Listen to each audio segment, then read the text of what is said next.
Olá, boa noite. Quinta-feira, dia de estudo bíblico da nossa igreja. Sejam muito bem-vindos.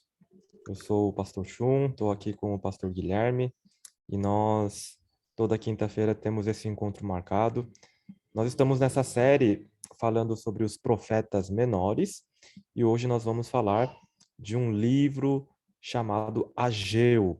É um livro também, né, um pouco conhecido, que tem uma profecia num período histórico muito específico também, e nessa noite, então, queremos falar sobre isso. O programa de hoje, ou o nosso estudo de hoje, não é ao vivo, ele foi gravado por compromissos ministeriais, né, nesse horário. Então, boa noite, né? Tudo bem, pastor Guilherme? Tudo bom, pastor Chum? Muito legal. Nós podemos percorrer, né, esses 12 profetas menores, que são um pouco estudados, mas carregam um tesouro maravilhoso. E hoje a gente vai para essa nova fase, né, esse novo momento do povo de Israel, com o profeta Ageu. A gente está seguindo mais ou menos na linha cronológica. A cronologia de alguns dos profetas é muito difícil de estabelecer, então a gente tem até dificuldade de pontuar onde é que eles ficam, mas Ageu é um que ele próprio diz quando que ele profetiza, e já é num momento mais avançado. Todos os que a gente viu até agora são dessa decadência de Israel, de Judá, né, o Reino do Sul, e a gente vai começar a entrar num novo momento agora. Mas antes da gente ir para o nosso estudo, vamos começar com uma oração? Vamos orar. Senhor, obrigado. Nós queremos pedir a tua condução nesse momento de estudo da tua palavra. Esse livro que fala, Senhor, sobre a reconstrução do teu templo. Queremos entender a importância disso e ajuda-nos a entender também o momento importante disso também para os dias de hoje. Obrigado por tudo, em nome de Jesus. Amém. Amém. Bom, a gente pode começar olhando para para a nossa linha do tempo, que nos ajuda com essa organização. Então, vamos lembrar aqui do que a gente já viu até o momento.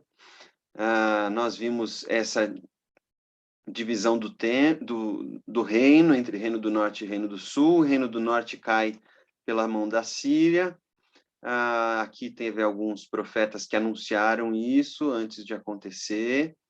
E no Reino do Sul, nós seguimos aqui nas últimas semanas, vendo Miqueias, Naum, Sofonias, Abacuque. Nós vimos Obadias, que já descreve Jerusalém depois da queda, então esse episódio já aconteceu. Jerusalém fica devastada por um período de aproximadamente 70 anos, coisa que o profeta Jeremias havia profetizado. Daniel vê esse tempo acabar. E aí, então, gradativamente, algumas levas, alguns grupos de judeus vão voltando para essa terra, e é nesse momento que a gente vai ter o profeta Zacarias e Ageu profetizando. Joel é um que a gente não sabe exatamente onde colocar, porque ele é citado por alguns e cita muitos outros, então a gente imagina que é depois de alguns desses profetas, mas hoje nosso assunto é o profeta Ageu. Quer comentar alguma coisa antes da gente entrar no texto, Chum? Tá no mute Claro, aí. pela linha do tempo, podemos perceber que Ageu, ele vai falar, então, depois que Jerusalém é destruída, depois de 70 anos que o povo permaneceu lá, na Babilônia e na Pérsia. Então, nós estamos falando de um período que Daniel já passou, os três amigos de Daniel, Esther, né? Já passou tudo isso. E então Ageu está falando na época de Esdras e Neemias, né? Um pouquinho antes deles. Então é importante nós notarmos que ele é o profeta pós-exílico, depois do exílio, porque o exílio é o evento mais importante aqui, né, historicamente falando, porque marca aí essa queda de Jerusalém e essa nova fase, praticamente, então, na vida do povo de Deus. Então, nós vamos falar sobre Ageu, que está nesse período tão difícil, né? E ele tem um tema muito particular, que é uma exortação para o povo reconstruir o templo. Imaginem vocês que... deixa eu parar um pouquinho aqui. Imaginem vocês como foi difícil, delicado para o povo entender o que Deus esperava deles no exílio, né? Nós vimos aqui todos esses profetas pré-exílio que anunciam a queda, a gravidade do que foi feito e tudo que a gente já falou, né? Agora eles vão para a Babilônia e ali eles precisam discernir o que Deus quer deles. Agora que eles estão vivendo numa fase de disciplina, né? Uma fase de acabar com com todos os lastros que tinham ali vinculados à terra. A gente vê Jeremias, por exemplo, falando para eles, olha, aí onde vocês estão, na Babilônia, vai durar 70 anos esse exílio, então, enquanto estiverem aí, busquem a paz da cidade, casem-se, deem seus filhos em casamento, plantem vinhas e comam delas e bebam do seu vinho, ou seja, tenham projetos de longo prazo na Babilônia, no exílio. Enquanto isso, Jerusalém está devastada, né, Shun? Está destruída, está só uma terra arrasada, abandonada. Quem achava ainda alguma vantagem ali entrou, foi morar ali, outros povos, forasteiros, assim. E agora, de repente, eles têm a chance de voltar para Jerusalém. Mas eles já estão com a vida mais ou menos organizada na Babilônia. Já Exato. aprenderam a se virar, já deram os filhos em casamento, já se estabeleceram de certa forma, e pensar em voltar para Jerusalém um desafio, né, Chum? Não só já estavam estabelecidos, como eles viviam simplesmente no país mais rico, no império mais poderoso daquela época, né? Então, se a gente fosse fazer uma comparação bastante grosseira, né? Imaginem pessoas de um país pequeno, tá? Como, por exemplo, o Haiti, que foi devastado lá pelo terremoto agora, novamente, e eles estão morando nos Estados Unidos, né? Estão lá com a vida toda e continua tudo devastado. Então o rei fala assim: vocês, se quiserem, vocês podem voltar para morar lá. Quem é que vai querer sair de lá para ir para o Haiti, né? Então era mais ou menos essa comparação, porque Jerusalém ficava no alto de um monte. Então, para você levar os recursos para Jerusalém, a água que chegava lá, né, foi feito todo um sistema bem elaborado que foi todo destruído para levar água para lá. Comida, né, dependia então da agricultura ao redor para os comerciantes levarem a comida para lá. Então, é muito difícil se estabelecer em Jerusalém, porque não havia mais nada, não tinha sobrado nada, era só ruínas. Então, você precisava de um motivo muito, muito forte para voltar para Jerusalém. E que motivo era esse? É o fato de, em Jerusalém, ter sido o lugar escolhido para o templo ser construído, e eles voltariam para lá para reestabelecer o culto a Deus com os sacrifícios, com todo o sistema dos sacerdotes. Esse era o único motivo. Fora esse, né, não havia realmente motivos suficientes. E quando você vê parte do povo deixando a Pérsia para voltar para Jerusalém, é uma atitude de fé, é uma atitude missionária, é uma atitude sacerdotal daquele povo que tinha a sua referência da sua vida toda em Deus. E por isso, por amor a Deus, é que eles voltaram para lá para fazer aquela reconstrução muito dura e difícil. Então vamos ver o que o profeta Ageu declara para esse pessoal. Então, o lugar aqui da profecia de Ageu já é de volta em Jerusalém. Então, Ageu capítulo 1. No segundo ano do reinado de Dario, deixa eu aumentar aqui, no sexto mês, no primeiro dia do mês, por meio do profeta Ageu, a palavra do Senhor veio a Zorobabel, filho de Salatiel, governador de Judá, e a Josué, filho de Josadaque, o sumo sacerdote, dizendo: Assim diz o Senhor dos Exércitos. Este povo diz: ainda não chegou o tempo em que a casa do Senhor deve ser reconstruída. Por isso, a palavra do Senhor veio por meio do profeta Ageu, dizendo: Acaso é tempo de vocês morarem em casas luxuosas, enquanto este templo permanece em ruínas? Portanto, assim diz o Senhor dos Exércitos: considerem o que tem acontecido com vocês. Vocês semearam muito e colheram pouco. Comem, mas isso não chega para matar a fome. Bebem, mas isso não dá para ficarem satisfeitos. Põem roupa, mas ninguém se aquece. E o que recebe salário, recebe-o para colocá-lo numa sacola furada. Assim diz o Senhor dos Exércitos: considerem o que tem acontecido com vocês. Vão até o monte, tragam madeira e reconstruam o templo. Dele me agradarei e serei glorificado, diz o Senhor. Vocês esperavam que fosse muito, mas o que veio foi pouco, e esse pouco, quando o levaram para casa, eu o dissipei com um sopro. E por quê? Pergunta o Senhor dos Exércitos. Porque o meu templo permanece em ruínas, enquanto cada um de vocês corre por causa da sua própria casa. Por isso, os céus retêm o seu orvalho e a terra não produz os seus frutos.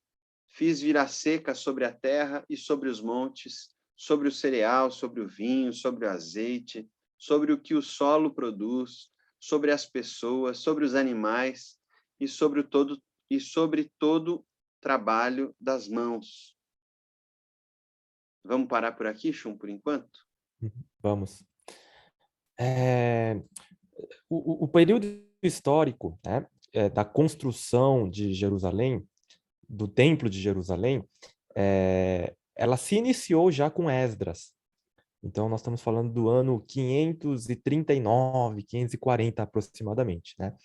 Então, o povo, né, através do rei Zorobabel, eles têm a permissão de voltar, e essa primeira leva de, né, colonos, né, ou aqueles que vão novamente reabitar ali a sua terra, vão começar a construção. Eles colocam lá a fundação do templo, só que esse projeto é paralisado por um movimento de inimigos, né, de pessoas invejosas, o pessoal que já morava ali por perto, denunciaram para o rei, enfim, e aquilo dá uma paralisada, né, por quase 20 anos. Então, Ageu aparece nesse momento no ano 520. Então, 20 anos depois do início, está paralisado lá. E as pessoas, então, resolveram voltar-se para construir as suas casas, se estabelecerem. E é nesse momento, então, que Ageu aparece para dizer: vamos retomar a obra, vamos reconstruir, né? Está paralisado, mas vamos voltar. E o argumento que ele usa que é muito interessante, né? Ele está dizendo que ah, as pessoas não tinham fartura, não tinham o suficiente até para comerem e beberem, é o bolso furado, né?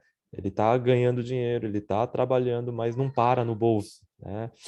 Tem um buraco ali, e essa ideia aqui que ele apresenta está dizendo, está ligado a essa atitude do povo de priorizarem as suas vidas corriqueiras, construindo as suas casas, deixando de lado a construção do templo. E olha só como isso pode ser usado de uma maneira bastante perigosa nos nossos dias por pessoas e líderes que podem querer manipular as pessoas, né? Tá vendo? Olha o texto aqui, você tá né? Você tem que dar o dízimo e isso e aquilo lá, e é por isso que você não é abençoado, né? E esse tem sido o discurso usado nessas igrejas neopentecostais, nessas igrejas onde vende-se, né, a bênção de Deus por troca do dízimo. Então, isso pode ser manipulado dessa maneira, mas nós precisamos entender, então, o contexto histórico, a diferença do templo naquele período e para nós, né? Uhum. Mas os princípios de Ageu, eles são importantíssimos e fundamentais. A conversa, né, que a Ageu vem responder é de que ainda não chegou o tempo em que a casa deve ser reconstruída. Então, eles já começam a habitar essa terra, e para eles a construção do templo é secundária, e é um pouquinho isso que a gente consegue ver nos nossos dias, na nossa vida, quando a gente acha que a adoração a Deus, porque a gente precisa fazer essa transposição, né? O templo não é mais, não temos mais um lugar onde o sacrifício é oferecido a Deus, mas o nosso dia a dia, a nossa vida é uma vida de adoração, precisa ser uma vida de adoração. E aí o que os caras falam é, bom, a adoração é secundária, a gente primeiro precisa organizar as nossas casas, estabilizar a vida, e tal, se situar, e pelo que a gente vê aqui, não é que eles estão passando fome e perrengue e tal. A Ageu está falando sobre casas luxuosas, então não é que eles estão na penúria, não. Eles estão falando, bom, a adoração a gente deixa para depois. E é um pouco desse o mal-estar que a gente vê em muitos cristãos que consideram a adoração como a cereja do bolo. A hora que o bolo todo tiver construído, tiver com o seu chantilly, com os seus apetrechos, aí vem a adoração. Aí eu vou lá agradecer a Deus pelo que ele tem feito, aí eu vou e tal. Uma frase que é muito interessante, que Deus repete aqui, 2 vezes pelo menos, considerem o que tem acontecido com vocês. Isso é muito legal. Presta atenção no fruto, no resultado, que aqui, para o povo de Israel, que era um povo muito vinculado à terra e muito...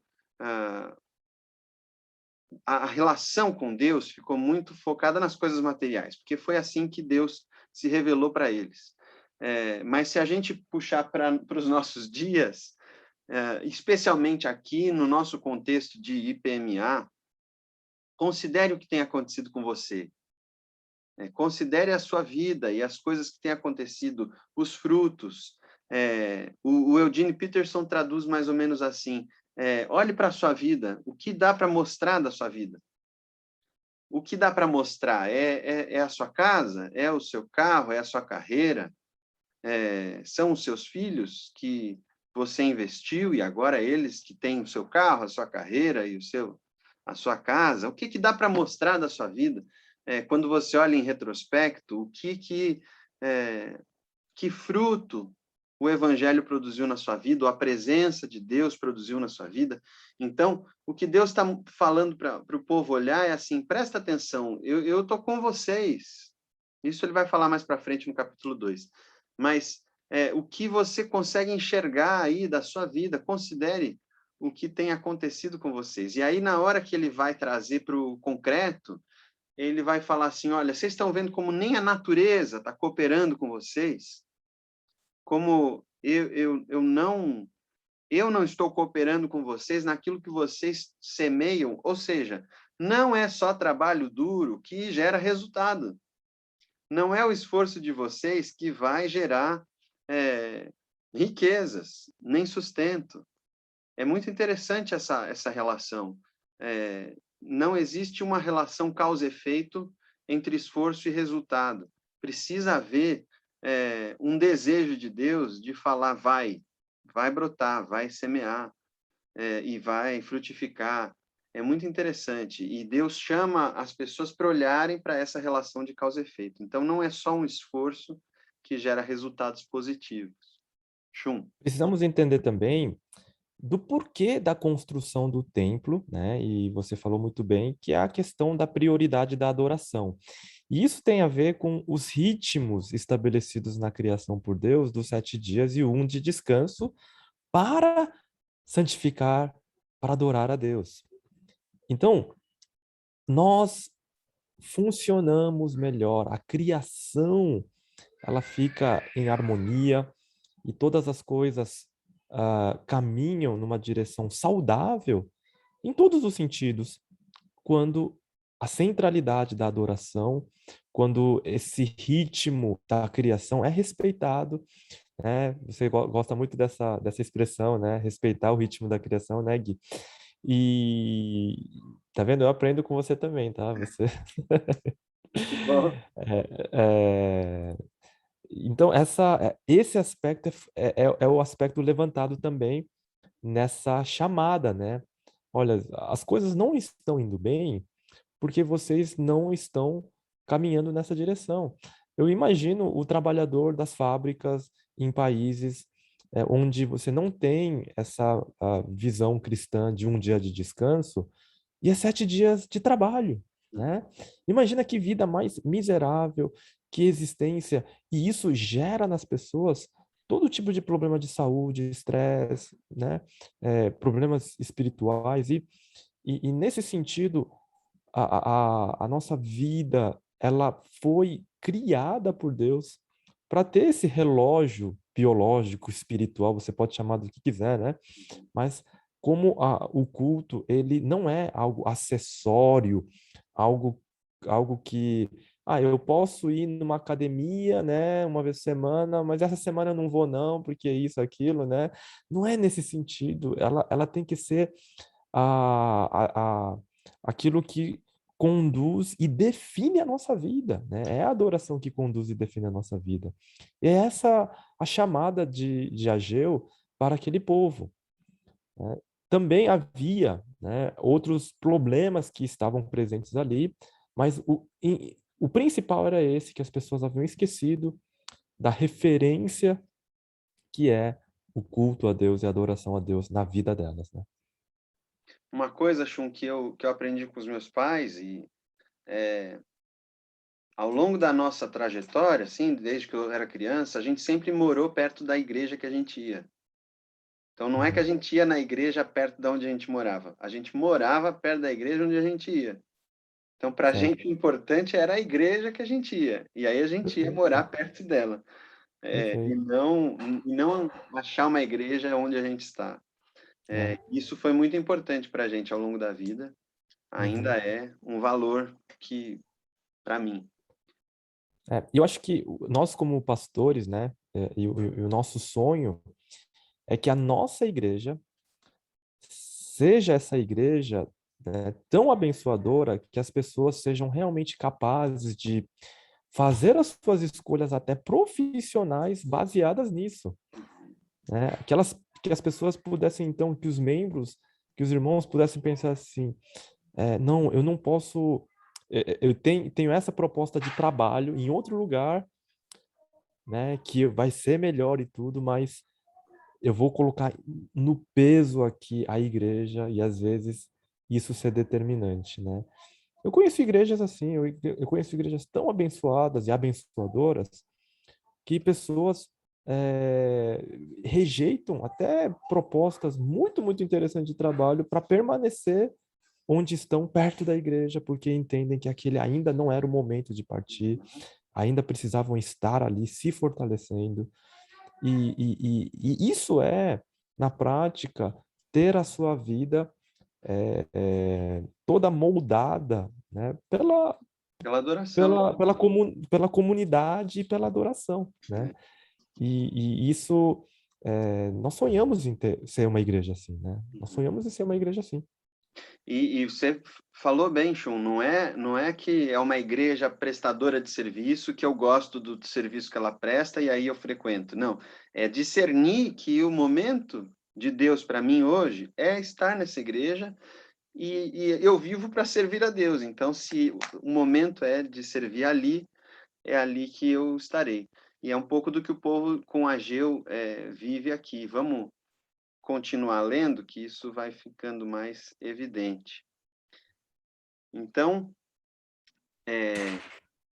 Zorobabel, filho de Salatiel, Josué, filho de Josadaque, o sumo sacerdote, todo o remanescente do povo, atenderam à voz do Senhor, seu Deus, e às palavras do profeta Ageu, as quais o Senhor, seu Deus, havia ordenado que ele dissesse, e o povo temeu diante do Senhor. Então Ageu, o enviado do Senhor, falou ao povo segundo a mensagem do Senhor, dizendo: Eu estou com vocês, diz o Senhor. O Senhor despertou o espírito de Zorobabel, filho de Salatiel, governador de Judá, e o espírito de Josué, filho de Josadaque, sumo sacerdote, e o espírito de todo o remanescente do povo. Eles vieram e começaram a trabalhar no templo do Senhor dos Exércitos, seu Deus. Era o 24º dia do 6º mês do 2º ano do reinado de Dario. Acho muito, muito especial essa sequência. Primeiro, o povo atende à voz do Senhor. Então, Deus faz um chamamento ao compromisso, ao arrependimento, a prestar atenção no que está acontecendo consigo, presta atenção em você e tal. Volta para o plano original, volta ao meu chamado, e o povo atende. A hora que o povo atende, o Senhor desperta o espírito do povo, da liderança e de todo o povo. E aí eles vêm e começam a trabalhar. Então, se a gente prestar atenção, assim, alguém poderia dizer assim, mas depois de Deus ter falado que a terra só não estava produzindo fruto por causa disso, e as coisas não estavam indo bem por causa disso, é claro que eles iam se voltar a Deus, eles iam buscar a Deus por conveniência. Eu queria, se esse pensamento ocorre a você, queria ponderar que, assim, é sempre conveniente buscar a Deus. É sempre. Se no meio do caminho, se por algum motivo você começou pensando que, puxa, Deus vai me abençoar se eu vou buscar Ele, e você parte por interesse próprio, tudo bem, contanto que você busque a Deus, porque no meio do caminho você vai ver que é tão vantajoso, é tão prazeroso, é tão importante buscar a Deus, que o teu benefício próprio não vai ser nada perto da presença dele, né? E então a gente pode ver que esse povo talvez possa ter se voltado para Deus pelo interesse, puxa, a plantação não está dando certo, e se volta para Deus. Tudo bem, na hora que se volta para Deus, Deus inspira esse povo, ou no texto está dizendo assim, desperta o espírito. E aí o povo começa a trabalhar no templo de forma engajada, de forma prazerosa. Então é essa sequência, Deus chama, Deus fala, presta atenção no que está acontecendo, o povo se volta e fala, é verdade, a gente precisa dar atenção a Deus, e na hora que se volta, o Espírito vem e a motivação acontece. Então, às vezes a gente não tem a motivação de buscar a Deus, não está dentro de nós, mas a hora que a gente se volta, já é suficiente. Voltou para dar atenção à voz de Deus, o Espírito nos desperta para responder a Ele. É um processo muito interessante, é diferente do que a gente faria se fosse um ser humano, com uma relação de barganha, mas será? Tal. Com Deus é muito diferente, né, Chu? É importante entendermos também um pouco do contexto geopolítico da época, né? A Pérsia na época era assim, de fato, o grande império do momento. Era a nação mais poderosa do mundo, já com o poder todo consolidado, que liberar alguns para voltarem para sua terra natal não era nada. Não era nem um pingo, uma gota de prejuízo nenhum fazer o povo voltar para a sua terra, né? Ficarem ali felizes, reestabelecendo o seu culto. Nesse sentido, o Império Persa era um império bastante sábio, entre aspas, por permitir a liberdade religiosa e cultural das pessoas que estavam diante do seu domínio. Porque normalmente impérios que tendem a oprimir culturalmente, principalmente espiritualmente, impondo a sua religião, não duram muito, tá? Então, um dos motivos do porquê o Império Romano foi longevo é porque havia uma certa liberdade religiosa, né? Menos contra os cristãos, que eram considerados ali radicais demais na sua maneira de viver a vida cristã e vida espiritual. Mas esse também foi a questão da Pérsia, né? Mas houve aí uma intriga que foi levantada, que esse povo iria se revoltar, e calúnias foram feitas, e veio uma ordem para paralisar a construção ali no primeiro momento. Então o povo acabou seguindo, então, a ordem política do seu governo. Então eles, tudo bem, a gente não vai construir, e seguiram. Mas a vontade de Deus era que eles construíssem o templo, né? E aí a gente vive nesse problema: obedecer à lei de Deus ou à lei dos homens, né? Porque em certos momentos, né, em muitas culturas, a lei dos homens, ela vai contrário à palavra de Deus, muitas vezes, né? E se nós vivemos num país que relativamente a maioria das leis respeitam, estão de acordo com a lei de Deus, isso é bênção. Agora, existem países que não é assim, né? Você não tem leis governamentais ali, civis, que estejam mais de acordo com a palavra de Deus. Então, existe toda a questão da perseguição, da opressão e da perseguição religiosa. E aí, até onde que vai a nossa chamada desobediência civil, né? Até onde a gente pode deixar de obedecer à lei dos homens, dos governantes, e dizer que isso é a lei de Deus. E aí precisa de muita sabedoria para não extrapolar. De novo, isso não é uma decisão individual. Não é o que eu acho que esse governo está errado, essa lei está errada, então eu vou desobedecer porque eu acho que isso não está de acordo com a palavra de Deus. Nunca é individual. Nunca é de um pastor, mas é sempre do corpo da igreja que juntos refletem, oram sobre isso e chegam a um consenso de que nesse aspecto, nessa lei específica, é necessário uma desobediência, é necessário, né? E apesar, então, de ter essa ordem real de não construírem, não retomarem a construção, a vontade foi expressa através de um profeta que, pelo Espírito de Deus, falou, e ele não foi só convincente, mas a Bíblia diz que todos temeram. Veio aquela convicção espiritual que era de Deus mesmo, era a vontade de Deus. E sempre nas esferas de poder, a vontade de Deus está acima, né? Normalmente a vontade de Deus ela não entra em contradição com as leis, porque muitas das leis são estabelecidas para fazer justiça, né? Mas de tempos em tempos podem aparecer situações. E essa era uma situação específica que a liderança, olha só, não era do profeta Ageu, mas junto com Zorobabel, o rei, e todos ali, eles chegaram a esse consenso. Então, existe essa proibição, mas nós vamos mesmo assim construir, porque essa é a vontade de Deus, né? De novo, a desobediência civil só pode ser feita, jamais pode ser feita de forma individual, né? Mas tem que ser algo do corpo eclesiástico, da igreja como um todo, né, se unindo. E, no caso, por isso que existe a denominação, né, existe toda uma estrutura, né, onde você consegue ter esse respaldo como corpo de Cristo institucionalizado. Queria mostrar um pedacinho de Esdras, só para mostrar como o engajamento desse profeta.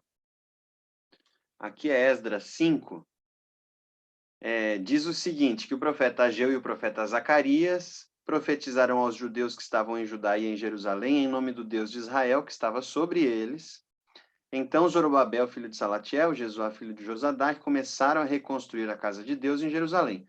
Os referidos profetas de Deus estavam com eles e os ajudavam. Eu acho muito lindo isso, porque, irmãos, o serviço do profeta era um serviço arriscado. Muitos profetas são mortos, e exigia um compromisso assim de vida, né? Então, Ageu não estava só exortando as pessoas, ele estava comprometido com essa reconstrução, estava ali e ajudava. Não faltam, voltar aqui para Ageu, não faltam crentes dispostos a falar qual que é o problema da igreja. Não faltam teólogos dispostos a fazer tratados e livros sobre por que que a igreja vai mal. Não faltam. Faltam profetas dispostos a meter a mão na massa e ajudar a construir junto. Isso é o que faz uma diferença na nossa pregação, no nosso testemunho. A gente não vai falar por onde a igreja vai mal, a gente quer construir junto, participar junto dessa reconstrução. Vamos seguir então para o capítulo 2 de Ageu.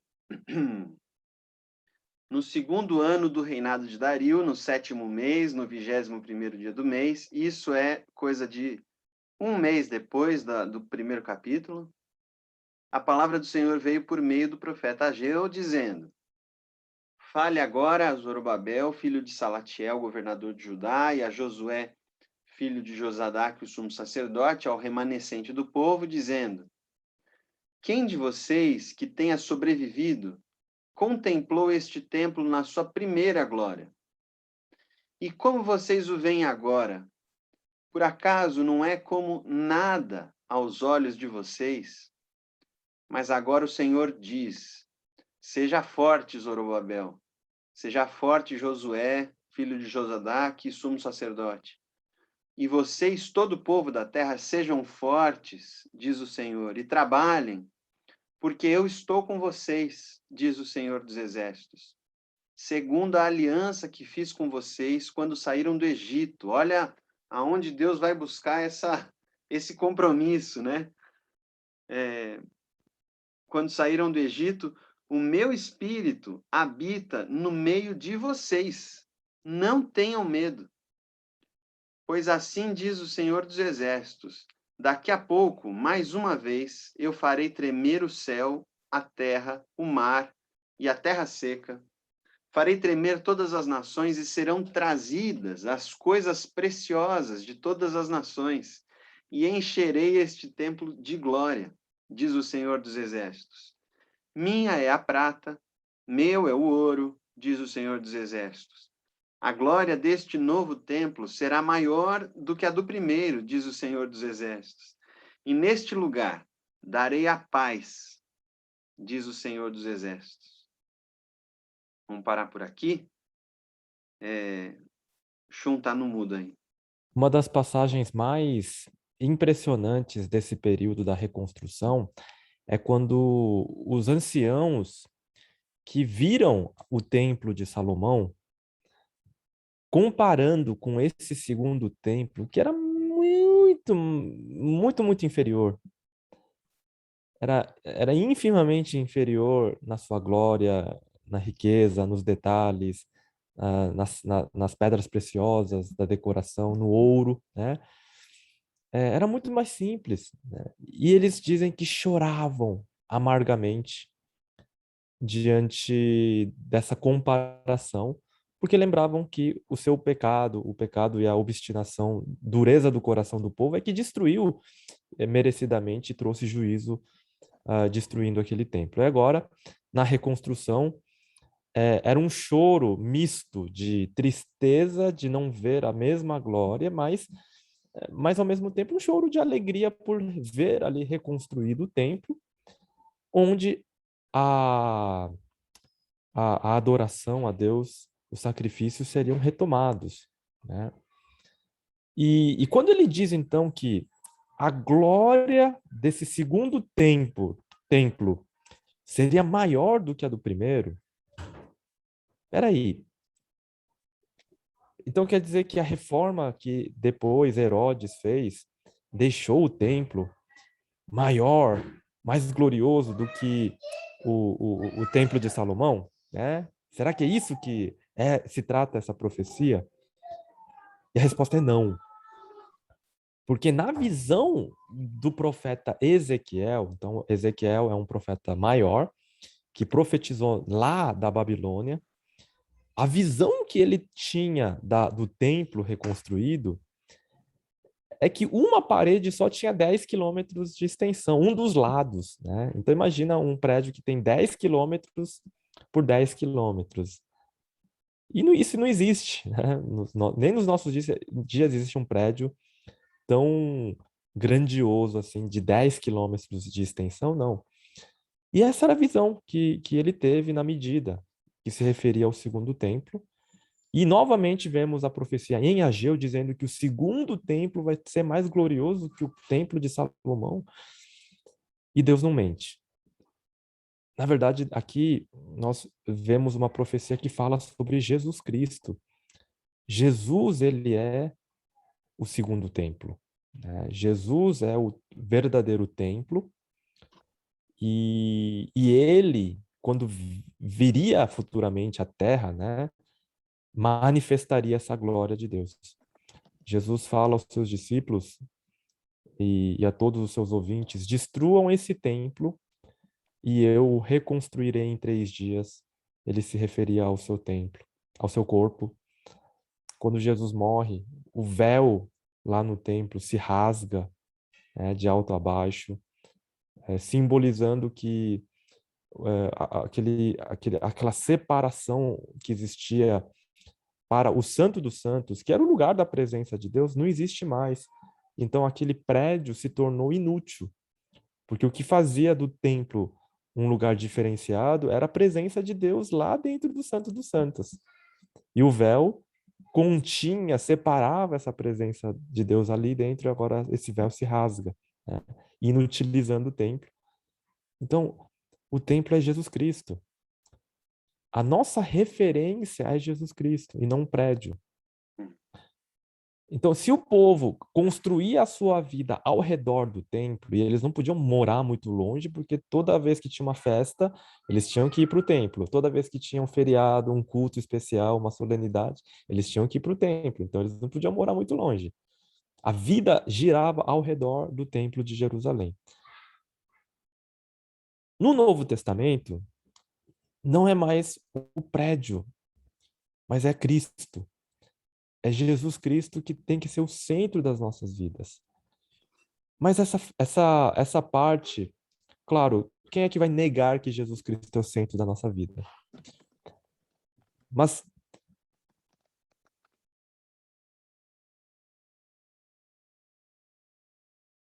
era que o povo juntos iam louvar, adorar a Deus e levar os seus sacrifícios em comunidade. Juntos eles iam à presença de Deus. E a vida cristã no Novo Testamento, nos nossos dias, sim, Jesus é o centro, ele é a referência. Mas é a comunidade, é o corpo de Cristo, é a igreja. É através desse ajuntamento que nós também referenciamos a nossa vida como Jesus no centro e nós ao redor de Jesus, né? Então, essa é a glória do segundo templo, a glória do Deus vivo que se manifestou em Jesus Cristo, seu Filho. O templo é o lugar da adoração. O culto só poderia ser dado no templo com os seus sacrifícios, né, e com tudo isso. E hoje nós somos o templo do Espírito Santo, com a presença de Jesus. E quando 2 ou mais se reúnem com essa finalidade de adorarmos a Deus, Jesus Cristo está no nosso meio.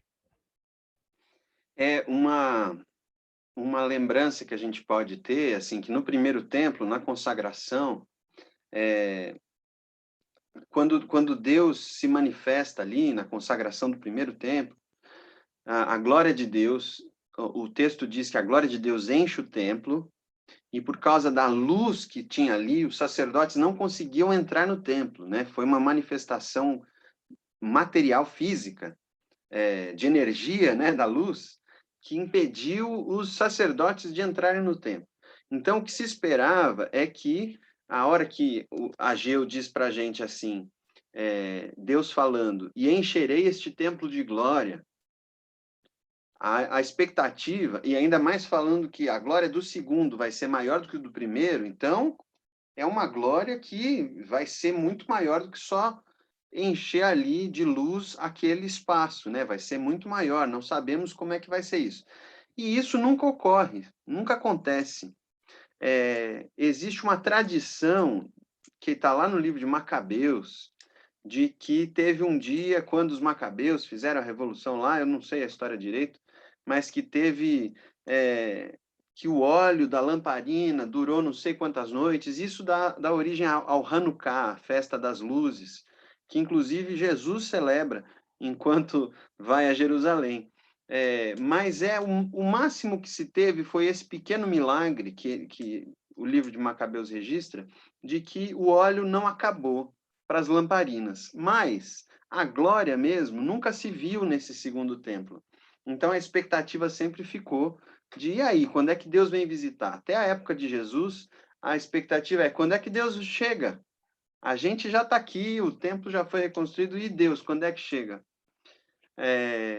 E a gente pode se perguntar, puxa vida, mas Deus mandou eles reconstruírem um templo que, no fim das contas, não teve a sua função plena? E eu acho que isso também é um recado para a gente, porque foi um tempo provisório. Ainda não era aquele lá que haveria de vir. O segundo, pelo qual se esperava e ainda se espera, não era aquele. E a gente poderia dizer que a gente está sempre trabalhando de forma provisória. O que nós estamos fazendo hoje, na nossa igreja, nas nossas famílias, nos nossos trabalhos, é sempre um trabalho por algo provisório, porque o que esperamos, o que é eterno, nós estamos construindo lá, né? De certa forma, em algum momento vai chegar aquilo que é eterno, mas nós estamos aqui no provisório e precisamos nos dedicar, ainda que seja de forma provisória, porque isso faz parte da nossa adoração. Mas vamos dar sequência, senão a gente não chega no fim. São só 2 capítulos, mas a gente se empolga, né? Então, no 24º dia do nono mês, então passou mais cerca de um mês e pouco, no segundo ano do reinado de Dario, a palavra do Senhor veio ao profeta Ageu, dizendo, assim diz o Senhor dos Exércitos, peça aos sacerdotes que decidam a seguinte questão relacionada com a lei. Deus dá um teste, uma prova. Se alguém leva a carne santificada na borda de sua roupa, e ela vier a tocar no pão, ou no cozido, ou no vinho, ou no azeite, ou em qualquer outro mantimento, isso que ela tocar, ficará santificado? E os sacerdotes responderam, não. Então Ageu perguntou, se alguém que se tornou impuro pelo contato com um cadáver, tocar em qualquer coisa, qualquer dessas coisas, ficará ela impura? E os sacerdotes responderam, sim, ficará impura. Então Ageu continuou, assim é este povo, e assim é esta nação diante de mim, diz o Senhor. Assim é toda a obra das suas mãos e o que ali oferecem, tudo é impuro. Agora considerem tudo o que aconteceu desde aquele dia. Antes de vocês terem começado a colocar pedra sobre pedra no templo do Senhor, antes daquele tempo, alguém vinha a um monte de trigo esperando encontrar 20 medidas, e havia somente 10. Vinha ao lagar para tirar 50 medidas, e havia somente 20. Eu os feri com queimaduras, com ferrugem, com granizo, em tudo que vocês fizeram, mas não houve entre vocês quem voltasse para mim, diz o Senhor. Por isso, desde o dia de hoje, desde o 24º dia do nono mês, desde o dia em que foram lançados os alicerces do templo do Senhor, considerem o seguinte, ainda há sementes no celeiro? Além disso, a videira, a figueira, a romazeira e a oliveira não têm dado os seus frutos, mas de hoje em diante eu abençoarei vocês. Essa questão de pureza e impureza é um pouco estranha para a gente, né, Chum? Mas a gente podia fazer uma comparação com bactérias e vírus. Se a gente passar um pouquinho de álcool gel no garfo, o prato e a faca e o copo não ficam higienizados, porque eu passei um pouquinho de álcool ali. No entanto, a contaminação se espalha de forma muito mais rápida, e a impureza consegue se propagar de forma muito mais rápida. Agora, Deus faz uma metáfora aqui para mostrar como, apesar da impureza estar disseminada por todo o povo, por se voltarem a Ele e lançarem os alicerces dessa reconstrução, né? Ele está decidindo abençoá-los. Apesar de toda a circunstância, é uma decisão de Deus abençoar aquele povo, né? Claro, então, aquele dilema, né? É o ritual que purifica a pessoa ou é o coração quebrantado, né, que faz ele puro? Então, existe esse dilema. Então, seria muito fácil e uma resposta muito simplista, simplesmente afirmarmos que não, o que importa é o coração e o rito não é tão importante. Não, o rito também é importante, mas, claro, ele deve ser acompanhado do coração quebrantado, né? Então, ah, a pessoa pode falar, tudo bem, eu não dou o dízimo, eu falto na igreja às vezes, mas meu coração é de Jesus, né? E aí, tudo bem, você pode falar isso, mas as suas ações não condizem. Então, o povo poderia falar assim, ó, eu não vou, não vamos construir o templo agora, deixa para depois, a gente vai, depois que a gente terminar as nossas casas, quando o momento for propício, porque afinal de contas o que importa é o meu coração, é meu amor por Deus, a minha consagração, mas isso tem que aparecer, né, no fato deles então dedicarem tempo para construir, né, ofertarem ali para que tenham recursos para construção. Então, esse é o chamado de Deus para aquele povo. O coração, claro, é essencial, é fundamental, mas o processo também era importante e fundamental. Então, quando Deus estabelece na sua lei a maneira como os levitas deveriam preparar cada elemento do culto ali, tudo isso, isso tem que ser observado, né? Naquele contexto do Antigo Testamento, obviamente. Então, mas trazendo isso para os nossos dias, a gente pode viver de qualquer jeito, a gente pode dar um mau testemunho até e falar, não, isso Deus me perdoa depois, mas o que importa é a sinceridade do meu coração, é o meu amor por Jesus. Não, não faz sentido, né? A ação, a vida da gente tem que refletir o que está no coração e é isso que nos purifica, né? Então, o que contamina aí é essa mentira, essa duplicidade, né? Quando, na verdade, o coração não está 100% consagrado a Deus, isso vai aparecer na vida, contaminando a vida, contaminando a maneira como usamos o dinheiro, contaminando os relacionamentos, como exploramos pessoas para os nossos próprios interesses. Então, a nossa dedicação e consagração a Deus para não contaminar e profanar tudo que é sagrado, né? A família, né? E tudo que é importante, o corpo de Cristo, que é a igreja. Então, nós precisamos desse arrependimento, dessa purificação que vem da parte de Deus, e é esse coração quebrantado. E a vida é feita de rituais, né, Chum? Tomar banho, escovar o dente, assistir jornal, tomar café, tem rituais. E Uhum, é disso que a vida é feita. Se você falar assim, eu não vou tomar banho, mas meu coração tá lá com chuveiro, uhum. já já começa a feder, né? Vamos terminar aqui, que falta só mais um trechinho. Ageu 2, a partir do 20. A promessa, a palavra do Senhor veio pela segunda vez a Ageu, no 24º dia do mês, dizendo: fale a Zorobabel, o governador de Judá. Farei tremer o céu e a terra, derrubarei o trono dos reinos e destruirei a força dos reinos das nações. Destruirei os carros de guerra e os que andam neles. os cavalos morrerão e os seus cavaleiros matarão uns aos outros. Naquele dia, diz o Senhor dos Exércitos, tomarei você, Zorobabel, filho de Salatiel, você que é meu servo, diz o Senhor, e farei de você um anel de selar, porque eu o escolhi, diz o Senhor dos Exércitos. Esse é um tipo de Cristo, né, Shum? O escolhido do Senhor naquele contexto, servo do Senhor, num momento em que a guerra teria fim e todos os guerreiros acabariam uns com os outros. Isso também tem um significado para o contexto, mas nos anuncia também um outro escolhido do Senhor, né, Chum? Sim, é o famoso já e o ainda não.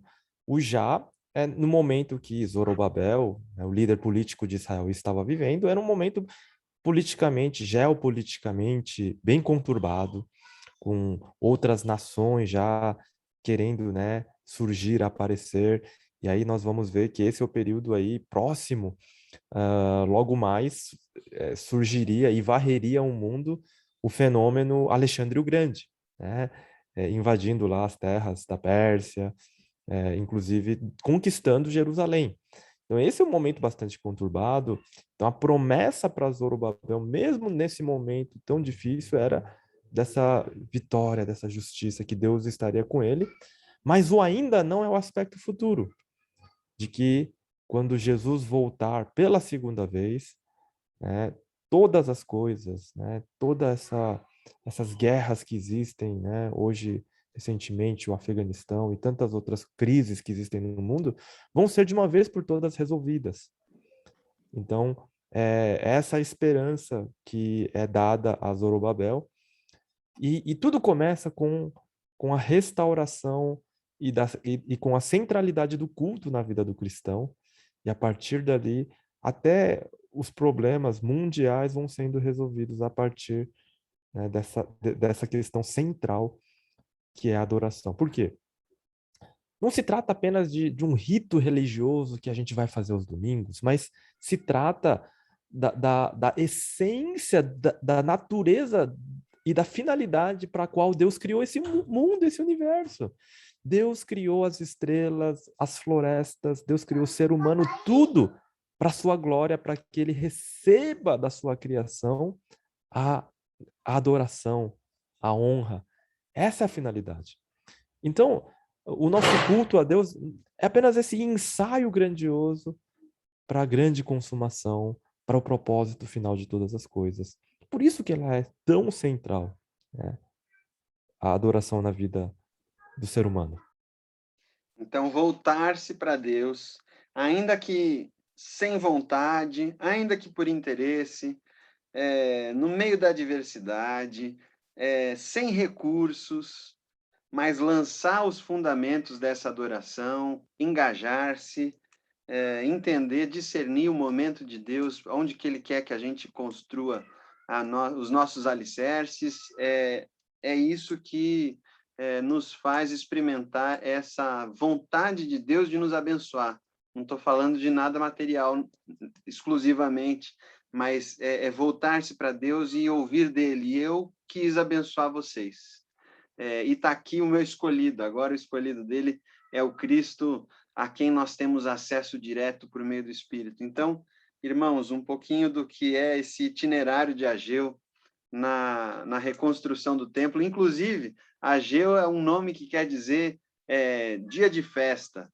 Não sabemos se Ageu nasceu num dia de festa ou se ele vem promover e trazer esse dia de festa, mas de qualquer forma é uma festa pela qual nós já esperamos e por esperar já experimentamos, né? E acho que anuncia também o próximo domingo, né, Chum, que é dia de festa também. É isso aí. A nossa igreja, nesse domingo próximo, faz 3 anos. Então, nós teremos um dia de festa, um dia de bolo, um dia de bênçãos. Então, será um dia muito especial, um momento onde nós comemoramos aí 3 anos de história. Então, tenho certeza que vai ser abençoado tanto no culto da manhã como no culto da noite. Nós os esperamos ali. Deus abençoe. Boa noite a todos. Isso aí, vamos orar para a gente encerrar. Jesus, nós te agradecemos porque esse pequeno profeta nos inspira a te adorar, nos inspira a priorizar na nossa vida a adoração a ti. É isso que queremos viver, Senhor. Então, derrama sobre nós o teu Espírito, renova essa nossa disposição de te louvar, continue abençoando esse povo que se chama pelo teu nome, espalhado pelo mundo, mas também por esse grupinho chamado Igreja Presbiteriana Metropolitana de Alphaville. Nós te louvamos pelo privilégio de te servir com esse grupo, e continue, Senhor, nos dando a tua graça, nos dirigindo. É o que nós oramos agradecidos no teu santo nome. Amém. Amém. Então, Deus abençoe a todos, uma boa noite e até domingo para quem puder. Um abraço.